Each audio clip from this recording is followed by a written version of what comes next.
नमस्कार, मैं हूं आपके साथ में मानसा मलिक। संस्कृत में एक श्लोक है, यत्र नार्यस्तु पूजयन्ते रमन्ते तत्र देवता, यानी जहां महिलाओं का आदर सम्मान होता है वहां देवताओं का निवास होता है। भारत को देवभूमि कहा गया है क्योंकि हजारों साल से हमारे देश में लड़कियों और महिलाओं के सम्मान की परंपरा रही है।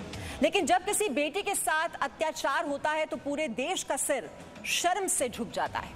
उत्तर प्रदेश के 2 शहरों हाथरस और बलरामपुर में ऐसी ही खबर हुई।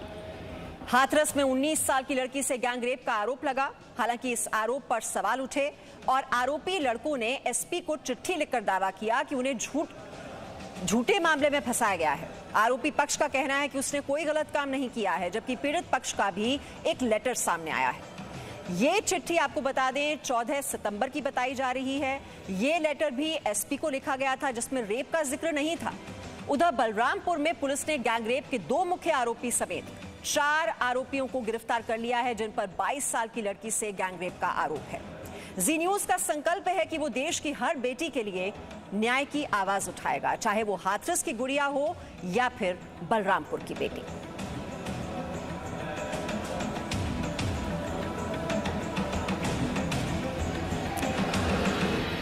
और इस वक्त दोनों ही जगहों पर हमारे रिपोर्टर्स मौजूद हैं। बलरामपुर में पूजा मक्कड़ हमारे साथ हैं और हाथरस से आप देख पा रहे हैं राजू राज हमारे साथ हैं।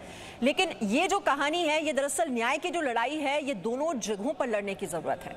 हाथरस में एक बेटी का दर्द कई लोगों के लिए वोट बैंक की राजनीति का बहाना है। हाथरस में एक बेटी के इंसाफ की असल लड़ाई लड़ने की जगह कुछ लोगों ने इसे जाति की राजनीति का जरिया बना दिया। लेकिन यही आवाज बलरामपुर में खामोश है क्योंकि वहां आरोपी एक खास समुदाय से आते हैं।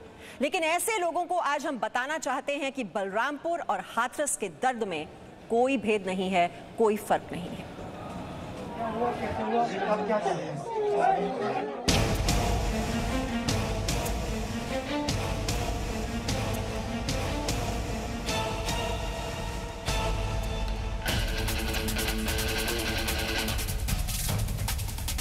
देश के नेता रेप और मर्डर जैसी घिनौनी घटना पर जाति और धर्म के नाम पर भेदभाव करते हैं।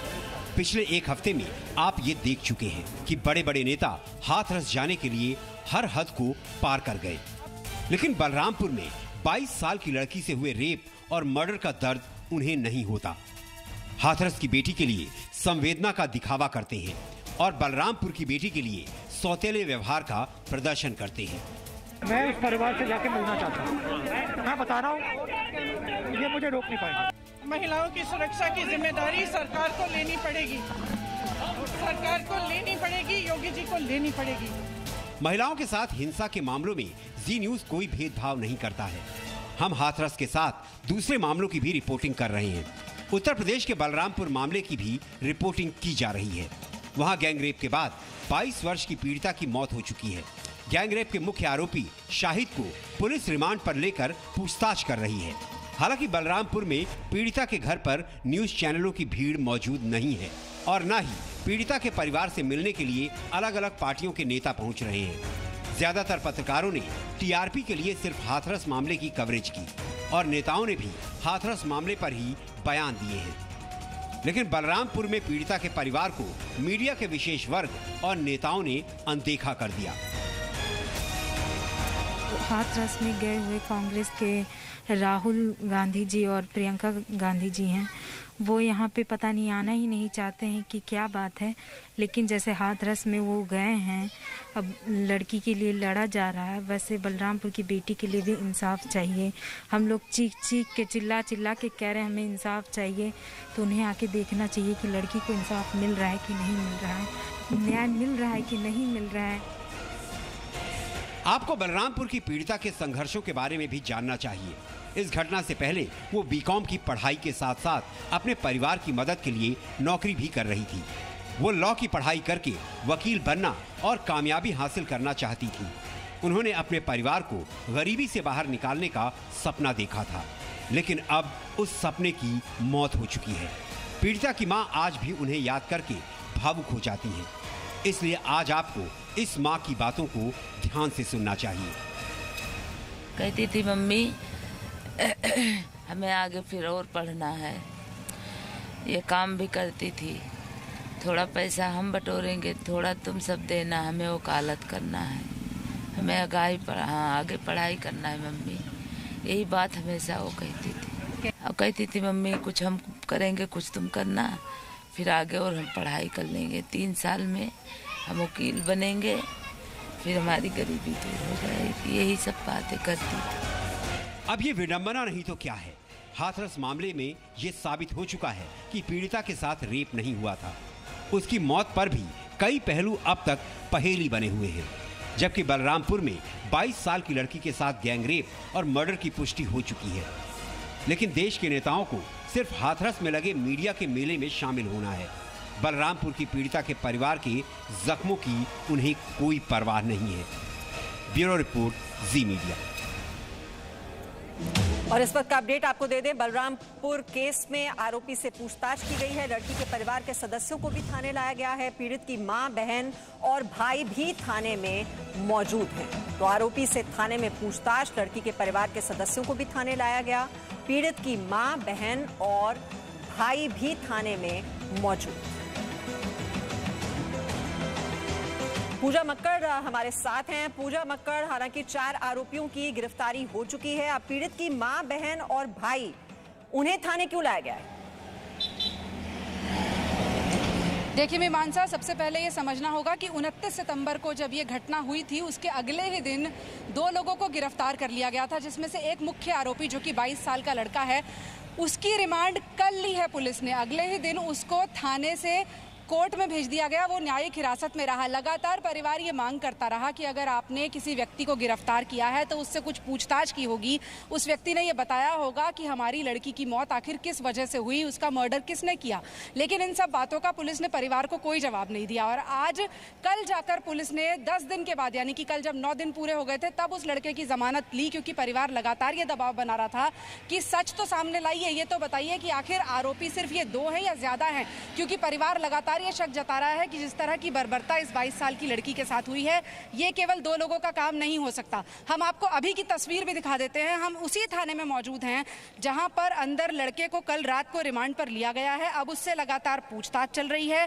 इस वक्त थाने में कई अधिकारी मौजूद हैं और अब से कुछ देर पहले, यानी लगभग 15 से 20 मिनट पहले, परिवार के लोगों को भी थाने में लाया गया है, क्योंकि परिवार ये लगातार डिमांड कर रहा था कि जिन लोगों को आपने पकड़ा है उनसे सच उगलवाइए। लेकिन पुलिस के पास अभी तक परिवार को बताने के लिए कुछ भी नहीं था। अभी जो जानकारी सूत्रों के हवाले से आ रही है वो भी हम अपडेट कर दें कि जो ये 22 वर्ष का मुख्य आरोपी है, इसका एक मोबाइल फोन लिया गया है, इसके पास से एक सिम कार्ड बरामद हुआ है, उसे फोरेंसिक जांच के लिए और उसकी डिटेल्स निकलवाने के लिए आगे विशेषज्ञ के पास भेज दिया गया है। और लगातार कल रात से जो लड़के से बातचीत हो रही है उसमें कुछ अहम खुलासे हो सकते हैं। कुछ ही देर में पुलिस अधिकारियों का कहना है कि वो आकर उसे मीडिया के सामने साझा करेंगे, लेकिन उससे पहले कोशिश ये की जा रही है कि परिवार को ये बता दिया जाए कि देखिए आपने ये डिमांड की थी, ये तो हमने पूरी कर दी और परिवार को यहाँ पर ले आया गया है। लेकिन इन सब के बीच में सबसे बड़ा सवाल, जिसका जवाब अभी तक किसी ने नहीं दिया, कि आखिर इस लड़की की मौत किसकी वजह से हुई, इसका मर्डर किसने किया, उसका जिम्मेदार कौन है, वो एक आरोपी कौन व्यक्ति है, ये अभी तक पुलिस ने साफ नहीं किया है। और इसीलिए आज आप देखिए यहाँ पर जो इतनी भीड़ है वो मीडिया को रोकने के लिए तो है, लेकिन 10 दिन से जिस जवाब का इंतजार परिवार कर रहा है, जिस जवाब का इंतजार यहाँ पर हर व्यक्ति कर रहा है और जिस जवाब का इंतजार हम लोग भी कर रहे हैं कि आखिर क्या ये सिर्फ 2 लोगों का काम है, इनमें से मर्डर किसने किया, किस वजह से एक बच्ची की जान चली गई, इन सवालों के जवाब देने के लिए अभी तक कोई मौजूद नहीं है। ना कोई हमसे बात करने आया, ना किसी ने परिवार को ये बताया है कि आखिर क्या हुआ है। अपडेट ये है कि 4 लोग गिरफ्तार हैं। जिस जगह पर आप इस वक्त खड़ी हैं, कुछ सियासी दलों को ये जगह बहुत दूर नजर आ रही है। ये दूरी जो है वो जगह दूर है या फिर वोट वहां पर दूर हो जाता है? देखिए दूरी की वजह बिल्कुल साफ है। वैसे तो ये जगह दिल्ली से 750 किलोमीटर दूर है जहां मैं खड़ी हूं, लेकिन अगर जी मीडिया के लिए यहां तक आना इतना मुश्किल नहीं था। अगर हम यहां खड़े होकर धूप में रिपोर्ट कर सकते हैं और पुलिस वालों के स्वागत का भी सामना कर सकते हैं कि अंदर जाने की इजाज़त नहीं है, तो जाहिर है सियासी दलों को तो कोई रोकने वाला नहीं है, उन्हें ये लोग भी नहीं रोकेंगे। लेकिन जो बात आपने कही कि आरोपी का नाम क्या है, पीड़ित की जाति क्या है, क्या चीज़ किसके नैरेटिव को सूट करती है, वही वजह है कि हम कल से बलरामपुर में मौजूद हैं। हमें यहाँ कोई नेता आता हुआ नजर नहीं आया, जबकि हाथरस जहाँ पर केस भी संदेह के घेरे में है, वहाँ पर सभी नेताओं ने अपनी अपनी राजनीतिक रोटियाँ ज़रूर सेक ली, लेकिन एक जेन्युइन केस के लिए, एक दूसरी ही ऐसी बेटी के इंसाफ के लिए यहाँ कोई नहीं पहुँचा है। जी बिल्कुल, और हाथरस की घटना पर जो दर्द है वो उसका एहसास सियासी दलों को भी है और मीडिया का एक वर्ग आप देख रहे हैं लगातार सच के अलग अलग संस्करण दिखा रहा है, लेकिन जी न्यूज ने गंभीरता से इस मामले में लगातार सच लाने की कोशिश की है। हाथरस का सच वही है जो आपको जी न्यूज दिखा रहा है। 2 दिन पहले हमने कॉल डेटा रिकॉर्ड की मदद से पीड़िता के परिवार और मुख्य आरोपी संदीप के बीच बातचीत के सबूत दिखाए थे और अब हाथरस का एक और सच हम आपके सामने लेकर आए हैं। 2 एक्सक्लूसिव चिट्ठी जो हाथरस का संपूर्ण सच आपको बताएंगी। जी न्यूज के पास आरोपी संदीप की और पीड़ित परिवार की चिट्ठी है। दोनों चिट्ठी एसपी को लिखी गई हैं और ये दोनों चिट्ठी हाथरस केस की दिशा बदलने वाली है। तो ये 2 चिट्ठियों जो हैं, जो कि पीड़िता के भाई की चिट्ठी है, आरोपियों की चिट्ठी है, वो आपके सामने है टेलीविजन स्क्रीन पर, और इसमें कहीं भी रेप का जिक्र नहीं है।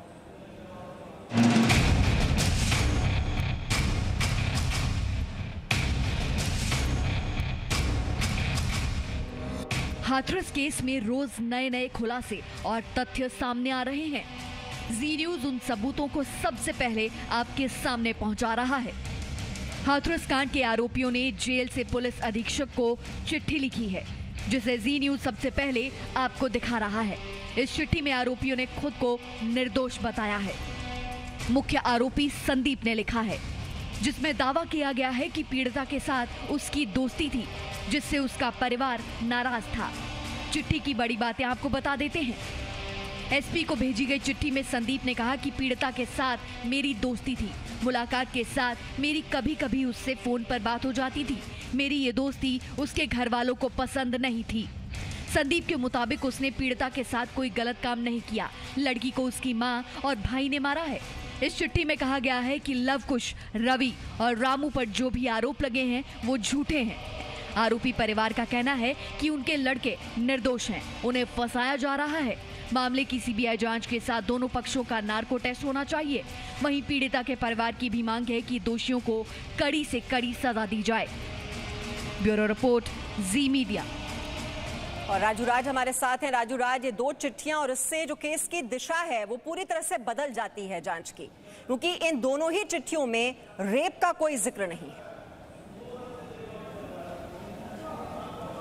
देखिए मीमांसा, 2 चिट्ठियां जो सामने आई है। पहली चिट्ठी 14 तारीख की है, जो पीड़ित लड़की के भाई ने तहरीर के रूप में थाने में दी थी और उस थाने में उस वक्त इस बात का जिक्र नहीं किया गया था कि उसके साथ रेप हुआ है। दूसरी चिट्ठी जो आरोपियों ने जेल अधीक्षक को लिख के दिया एसएसपी के नाम पे, जिसमें कहा है कि वो घटना वाले दिन, जिस तारीख को ये घटना हुआ 14 तारीख को, वो वहाँ पर खेत पर गया था, लेकिन पीड़िता ने ही उसे वापस भेज दिया। घर आने पर उसको गांव वालों से पता चला कि पीड़िता के साथ इस घटना घटी है और उसके बाद तमाम बातें सामने है। उसने आरोप लगाया कि उसे फंसाया गया। ये लगातार ये चिट्ठी आ रही है। निश्चित तौर पे एसआईटी की टीम की जांच 7 दिनों के लिए थी, जो जिसे एक्सटेंड करके 10 दिनों के लिए आगे बढ़ा दिया गया। कल भी एसआईटी की टीम आई थी और परिवार के लोगों से बयान लिया था। आज हम यहाँ फिर से हाथरस में पीड़िता के घर पे हैं।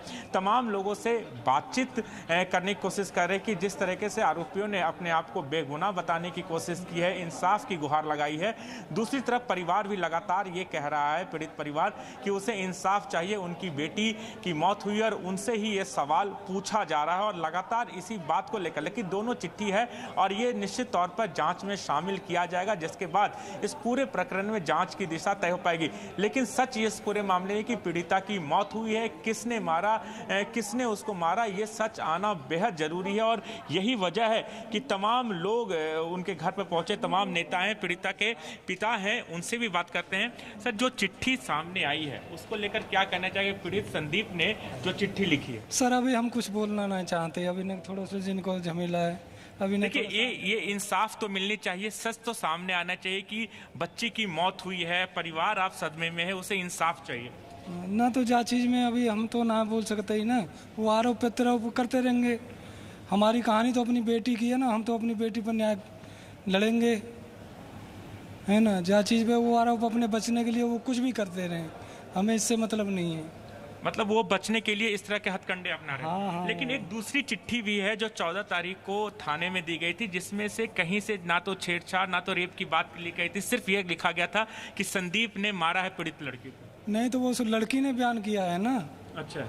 लड़की ने कि बयान किया है, जब वो होश में आई है तो उसने बताया कि मेरे साथ में ऐसा ऐसा अत्याचार हुआ है, दरिंदगी हुई है।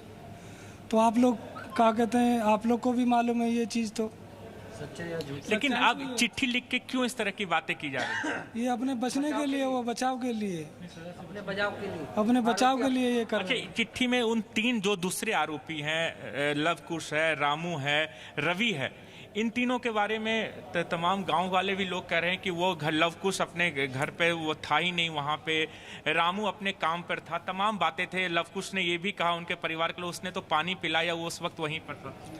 नहीं, ये तो वो हमें तुझे तो लड़की ने बयान दिए, ये तो हमने कुछ कह सकते, ये तो लड़की का बयान है। अब आप लोग जिस तरीके से तमाम बातें आ रही हैं, सच अब तक सामने नहीं आया कि लड़की की मौत कैसे हुई।